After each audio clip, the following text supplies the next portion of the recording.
Quand le ciel se teinte de menaces, qui décide encore du sort d'une nation?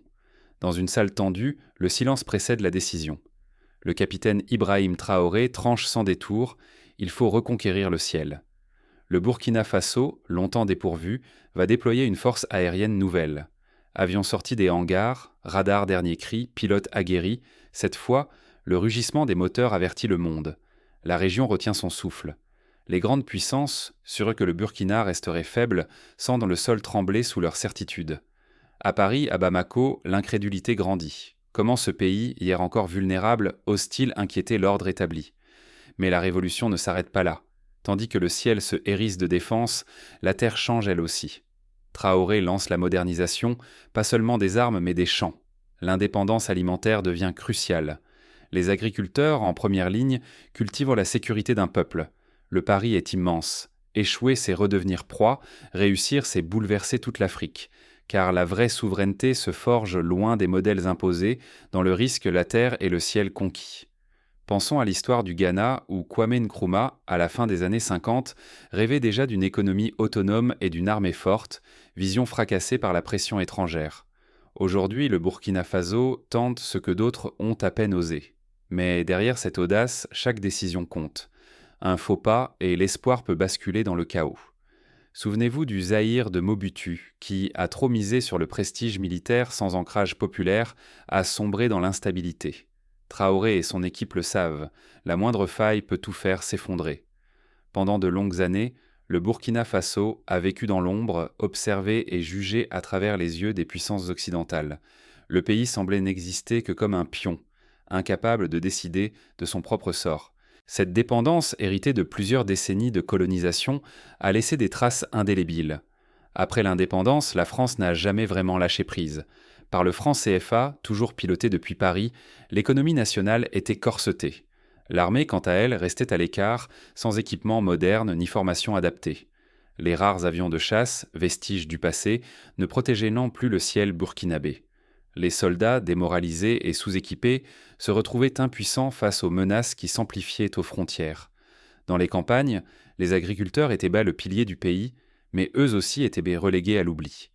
Privés de soutien, coincés dans un cercle vicieux de pauvreté, ils peinaient à nourrir la population. La production agricole stagnait depuis de nombreuses années, rendant le Burkina Faso vulnérable à chaque crise extérieure et totalement dépendant des importations. À chaque sécheresse, à chaque variation des prix mondiaux, leur situation empirait. On se souvient notamment de la grande sécheresse des années 80, lorsque les récoltes ont chuté de moitié, plongeant des milliers de familles dans la misère.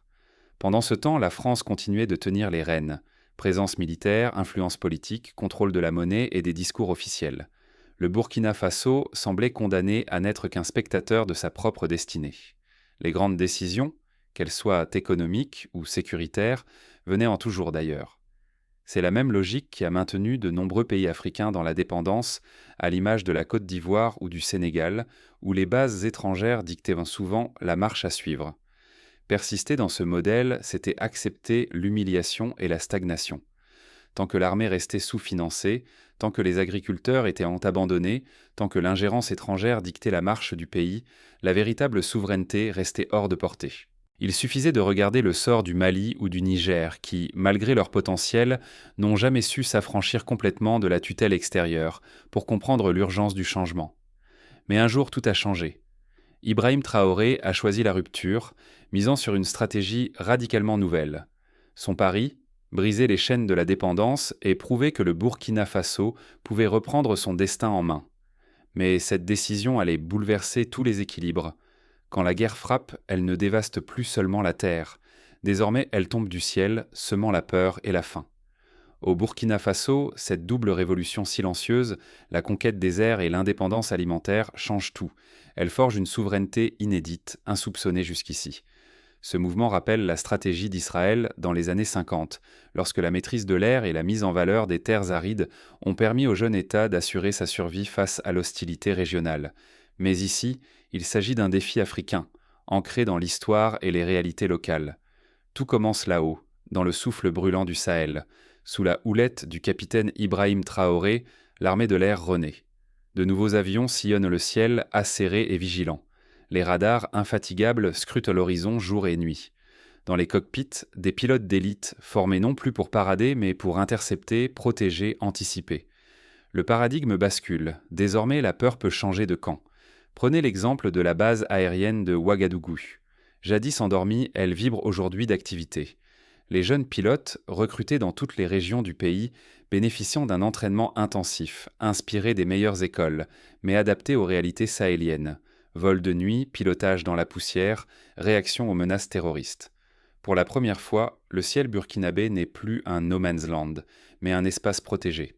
Mais la révolution ne s'arrête pas aux portes de la base aérienne. Dans les champs, les agriculteurs burkinabés, longtemps oubliés, deviennent le pilier de la stratégie nationale. La production agricole explose, le mil, le maïs, le riz, la patate douce gonflent les marchés, emplissent les silos. Ce n'est pas qu'une victoire sur la faim, c'est un élan patriotique, un acte d'affirmation. Au village de Bobo Dioulasso, par exemple, les coopératives ont triplé leur rendement en 2 ans grâce à l'introduction de semences résistantes et d'une irrigation modernisée.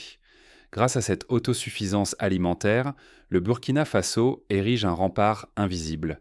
Les menaces de famine ou de sanctions étrangères s'écrasent désormais contre ce mur silencieux. Fini le chantage au blé ou au riz, fini le spectre de la dépendance. Se nourrir soi-même, c'est défier tous les rapports de force et ouvrir une brèche dans l'ordre établi. Ce levier a été utilisé avec succès par l'Inde dans les années 60 lors de la Révolution verte, qui a transformé le pays de dépendant à exportateur de céréales. Pour le Burkina, chaque sac de riz local vendu est une victoire contre la soumission. Face à cette montée en puissance, l'étranger s'inquiète. Certaines capitales occidentales frémissent. Les frontières se hérissent au fin de barbelés, drones et satellites épiintent les moindres mouvements. Dans les couloirs des chancelleries, la panique s'installe. La stratégie Traoré n'est plus un pari, mais une menace directe à l'équilibre ancien. Les services de renseignement français multiplient les analyses satellites, cherchant à comprendre le secret d'une telle résilience. Les chancelleries européennes redoutent un effet domino dans la région. Ce triptyque, défense, économie, dignité, devient l'armure du Burkina Faso. Défendre le ciel, nourrir la terre, offrir une fierté farouche à tout un peuple. Chaque victoire sur la dépendance arrache un morceau de pouvoir au vieux système. Mais ignorer la nécessité d'une souveraineté totale, c'est s'exposer au pire. Déstabilisation, famine, domination. Chaque faille devient un piège potentiel. Traoré l'a compris le premier et le pari est désormais lancé, sans retour possible. Il l'a répété lors d'un discours à Waïgouya. Un peuple qui ne contrôle ni ses récoltes, ni son ciel, ne contrôle pas son avenir. Pourtant, chaque avancée s'accompagne de nouveaux périls. Les ennemis, extérieurs comme intérieurs, n'ont pas dit leur dernier mot. La menace n'est pas toujours visible. Elle prend parfois la forme de campagnes de désinformation, de sabotage économique ou de tentatives de division interne. On se rappelle le cas du Venezuela, frappé par des blocus dès qu'il a cherché à s'émanciper sur la scène mondiale. Pour le Burkina Faso, la vigilance doit être permanente. Si un peuple brise ses liens, qui osera suivre ? Et comment réagiront ceux dont la puissance dépend de la soumission des autres ? L'audace du Burkina Faso, qui s'émancipe de ses anciens maîtres, secoue en silence l'équilibre régional. Au sein de la CEDEAO, la tension grandit. Faut-il saluer cette quête de souveraineté ou craindre de devenir la prochaine cible d'exclusion ? Certains dirigeants y voient de l'aube d'une ère nouvelle, d'autres redoutent une contagion dangereuse pour l'ordre établi. À Paris, l'inquiétude monte. La France, désormais spectatrice, sent son influence se dissoudre lentement. Comment agir face à un partenaire qui refuse l'aide, rejette la tutelle et impose ses propres règles ? Derrière les discours rassurants, la nervosité s'installe. La perte d'influence pourrait dégénérer en crise diplomatique, voire davantage. Les médias français multiplient les débats, s'interrogeant sur le sens d'une France-Afrique qui s'étiole. Mais c'est au Sahel que la crainte du domino s'intensifie. Mali, Niger et d'autres observent attentivement. Si le Burkina Faso résiste aux pressions, l'idée d'une autonomie régionale réelle pourrait se propager. Là où les sanctions échouent, la résilience et l'audace deviennent des exemples contagieux. On se souvient de la vague d'indépendance des années 60, où un pays libéré entraînait ses voisins. Cette fois, la contagion pourrait être économique et militaire. Rien n'est encore acquis. L'isolement menace le Burkina Faso. Les risques de représailles, blocus, déstabilisation, voire pression militaire, s'accumulent. Pourtant, chaque épreuve traversée façonne l'image d'un pays qui refuse de plier. Pour la jeunesse africaine, ce n'est plus seulement un État, mais peut-être l'avant-garde d'une génération décidée à prendre son destin en main.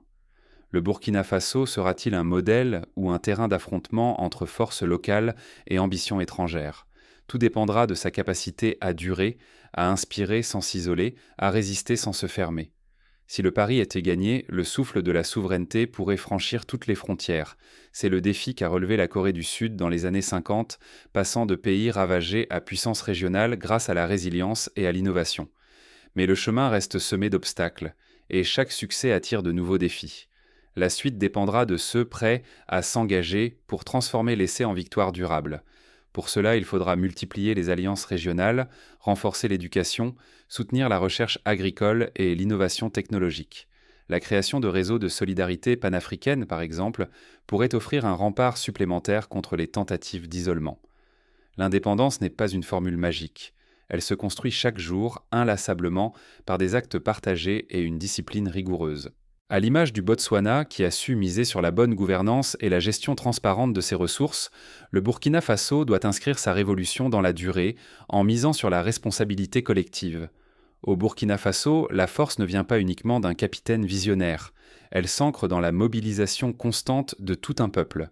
Chaque cultivateur à l'œuvre, chaque pilote prêt à décoller, chaque citoyen qui rejette la résignation devient le maillon d'une souveraineté tissée main dans la main. Dans les écoles, les jeunes apprennent que leur avenir ne dépend plus de l'aide extérieure, mais de leur propre engagement. Sur le terrain, l'économie locale est devenue un véritable bouclier. Quand des dizaines de milliers de familles sèment et récoltent le riz, le maïs ou le mil burkinabé, elles font bien plus que remplir les greniers du pays. Elles brisent les chaînes de la dépendance alimentaire et forgent une résilience nouvelle face aux crises venues d'ailleurs. Une femme de la province du Kouri-Tenga témoigne « Pour la première fois, je vois mes enfants manger à leur faim toute l'année. Dans le ciel, la jeune génération de pilotes veille sur les frontières invisibles. Leur habileté et leur détermination garantissent pour que le ciel n'appartient plus à l'adversaire, mais à la communauté tout entière. » Ce croisement inédit entre puissance agricole et défense aérienne invente un modèle où économie et sécurité s'imbriquent sans faille. La coopération entre agriculteurs et militaires, lors des campagnes de vaccination du bétail ou de surveillance des points d'eau, prouve que la souveraineté est aussi une question de solidarité.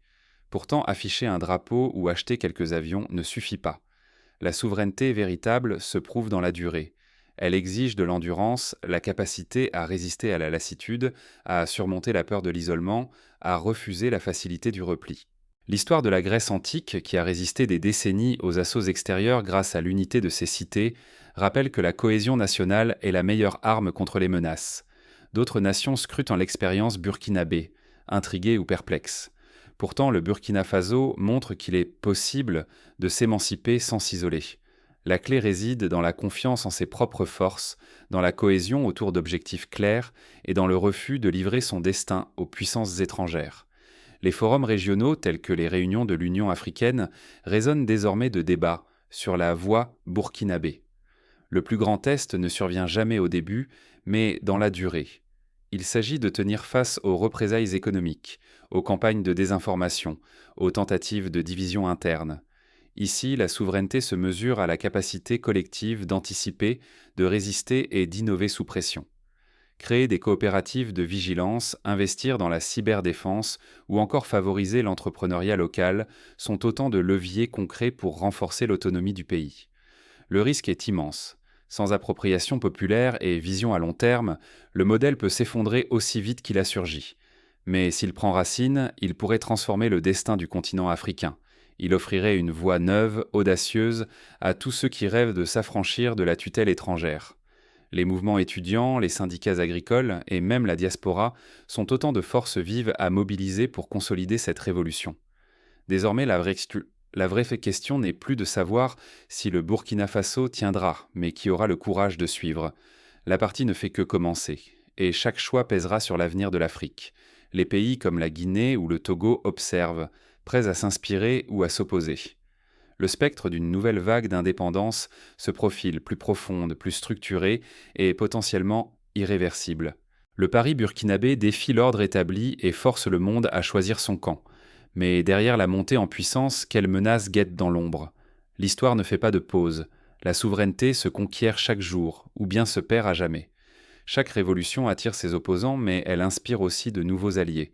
Les peuples qui refusent de subir deviennent tôt ou tard des références. Tout se joue ici et maintenant.